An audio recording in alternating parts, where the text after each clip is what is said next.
Now this is for Marihani and Daniel of Kentucky. He mentions having a clay sensei. I had a potter friend, and I wanted some plates. I wanted him to make me some plates. He's a wonderful potter, was.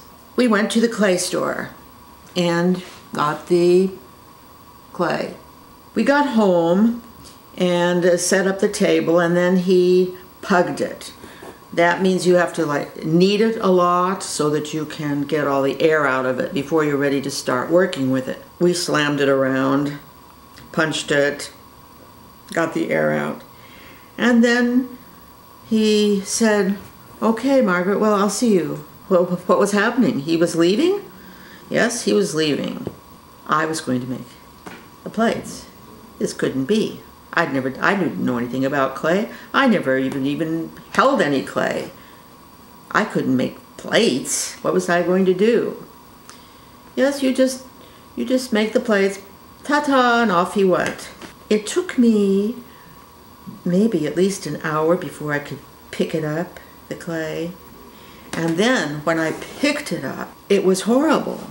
I couldn't stand it because it was so vulnerable. There's no way that I could hold that clay without making a mark. And I wasn't ready to make a mark. I didn't know what to do. I spent the better part of a morning struggling with myself and with the clay. It was several hours before I realized that I did not have to be a great potter. It was okay. I didn't have to prove anything. I could just be an ordinary person doing something with clay. So then I was able to handle it a little bit more. We put these demands on ourselves, and the better you are at some things, the more demands you put on yourself and others because you have a reputation to uphold. When I started thinking, well, now what kind of plates did I want to make? That was another struggle. Until I finally came to the point where I said to myself, it's okay for them to be round. I thought I had to be doing something all sensational because I had this reputation to uphold. After I made the plates, I went on and I did things in clay for several years.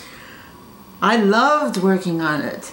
And if I feel like this is a timeless experience, believe me, clay is even more so.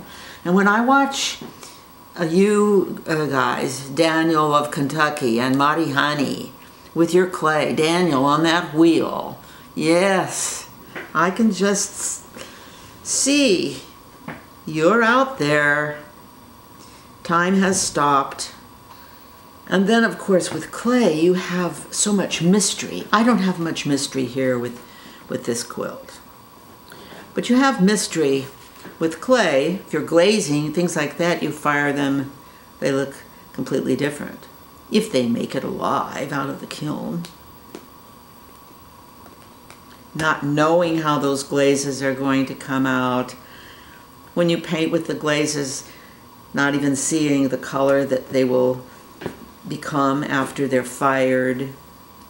So thrilling. When I watch you, Marihani, taking those things out of your kiln, I know you must be having great joy.